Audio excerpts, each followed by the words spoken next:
apabila raja telah menetap di rumahnya dan Tuhan telah mengaruniakan keamanan kepadanya terhadap semua musuhnya di sekeliling, berkatalah raja kepada Nabi Natan, "Lihatlah, aku ini diam dalam rumah dari kayu aras, padahal tabut Allah diam di bawah tenda." Lalu berkatalah Natan kepada raja, "Baik, lakukanlah segala sesuatu yang dikandung hatimu, sebab Tuhan menyertai engkau." Tetapi pada malam itu juga datanglah firman Tuhan kepada Natan demikian, "Pergilah, katakanlah kepada hambaku Daud, beginilah firman Tuhan. Masakan engkau yang mendirikan rumah bagiku untuk kudiami. Aku tidak pernah diam dalam rumah sejak aku menuntun orang Israel dari Mesir sampai hari ini. Tetapi aku selalu mengembara dalam kemah sebagai kediaman. Selama aku mengembara bersama-sama seluruh orang Israel, pernahkah aku mengucapkan firman kepada salah seorang hakim orang Israel yang kuperintahkan menggembalakan umatku Israel demikian, mengapa kamu tidak mendirikan bagiku rumah dari kayu aras? Oleh sebab itu, beginilah kau katakan kepada hambaku Daud, beginilah firman Tuhan semesta alam. Akulah yang mengambil engkau dari padang ketika menggiring kambing domba untuk menjadi raja atas umatku Israel.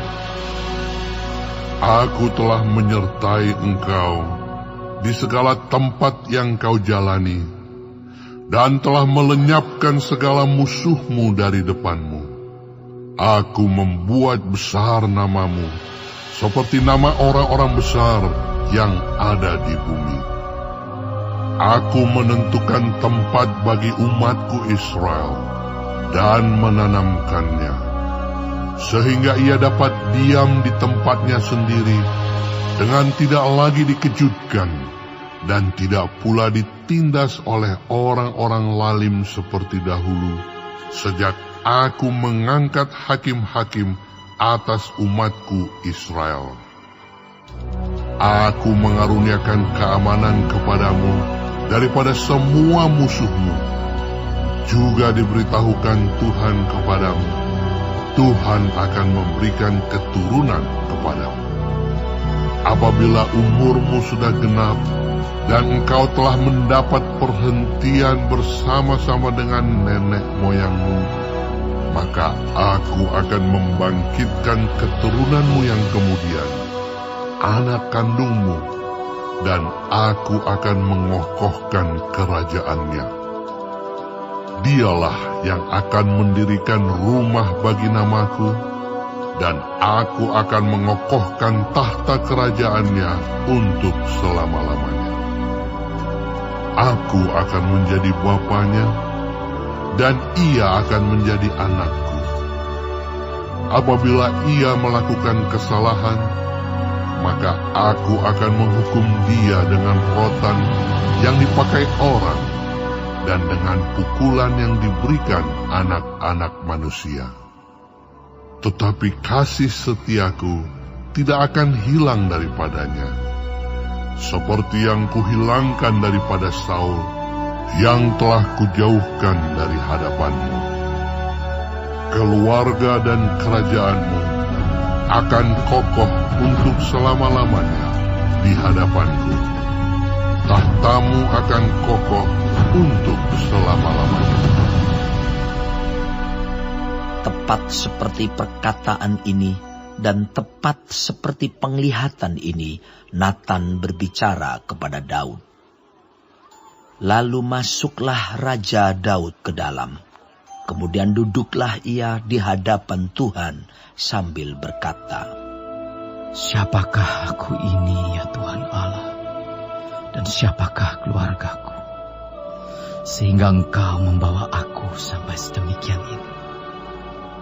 Dan hal ini masih kurang di matamu, ya Tuhan Allah. Sebab itu Engkau telah berfirman juga tentang keluarga hamba-Mu ini dalam masa yang masih jauh, dan telah memperlihatkan kepadaku serentetan manusia yang akan datang, ya Tuhan Allah. Apakah yang dapat dikatakan Daud kepadamu? Lebih lagi daripada itu, bukankah Engkau yang mengenal hamba-Mu ini, ya Tuhan Allah? Oleh karena firman-Mu dan menurut hati-Mu, Engkau telah melakukan segala perkara yang besar ini dengan memberitahukannya kepada hamba-Mu ini. Sebab itu Engkau besar, ya Tuhan Allah. Sebab tidak ada yang sama seperti Engkau, dan tidak ada Allah selain Engkau. Menurut segala yang kami tangkap dengan telinga kami. Dan bangsa manakah di bumi seperti umat-Mu Israel, yang Allahnya pergi membebaskannya menjadi umatnya, untuk mendapat nama baginya, dengan melakukan perbuatan-perbuatan yang besar dan dahsyat bagi mereka, dan dengan menghalau bangsa-bangsa dan para allah mereka dari depan umatnya. Engkau telah mengokohkan bagimu umat-Mu Israel menjadi umat-Mu untuk selama-lamanya. Dan Engkau, ya Tuhan, menjadi Allah mereka. Dan sekarang, ya Tuhan Allah, tepatilah untuk selama-lamanya janji yang Kau ucapkan mengenai hamba-Mu ini dan mengenai keluarganya. Dan lakukanlah seperti yang Kau janjikan itu. Maka nama-Mu akan menjadi besar untuk selama-lamanya, sehingga orang berkata, Tuhan semesta alam ialah Allah atas Israel. Maka keluarga hamba-Mu Daud akan tetap kokoh di hadapan-Mu. Sebab Engkau Tuhan semesta alam, Allah Israel, telah menyatakan kepada hamba-Mu ini, demikian, Aku akan membangun keturunan bagimu. Itulah sebabnya hamba-Mu ini telah memberanikan diri untuk memanjatkan doa ini kepadamu. Oleh sebab itu, ya Tuhan Allah, Engkaulah Allah, dan segala firman-Mu lah kebenaran. Engkau telah menjanjikan perkara yang baik ini kepada hamba-Mu. Kiranya Engkau sekarang berkenan memberkati keluarga hamba-Mu ini, supaya tetap ada di hadapan-Mu untuk selama-lamanya. Sebab ya Tuhan Allah, Engkau sendirilah yang berfirman, dan oleh karena berkat, keluarga hamba-Mu ini diberkati untuk selama-lamanya.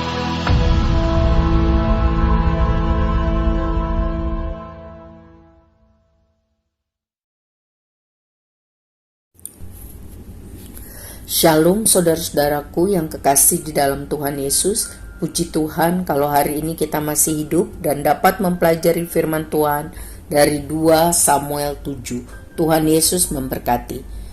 Tentang janji Tuhan mengenai keluarga dan kerajaan Daud. Tentang doa syukur Daud. Saudara, Daud merasakan betapa Tuhan sangat baik dan memberkati kehidupannya. Sehingga Daud sangat rindu membangun rumah bagi Tuhan. Tanda ia mengasihi Tuhan, tanda ia berterima kasih pada Tuhan. Dan ide Daud itu dipandang baik oleh Nabi Natan. Tapi ternyata Tuhan tidak setuju dengan ide Daud untuk mendirikan rumah bagi Tuhan.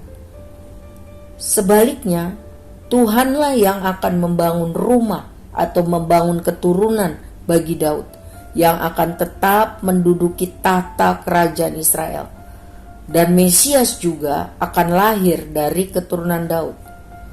Tuhan menentukan bahwa anak Daudlah, Salomo, yang akan mendirikan rumah bagi Tuhan.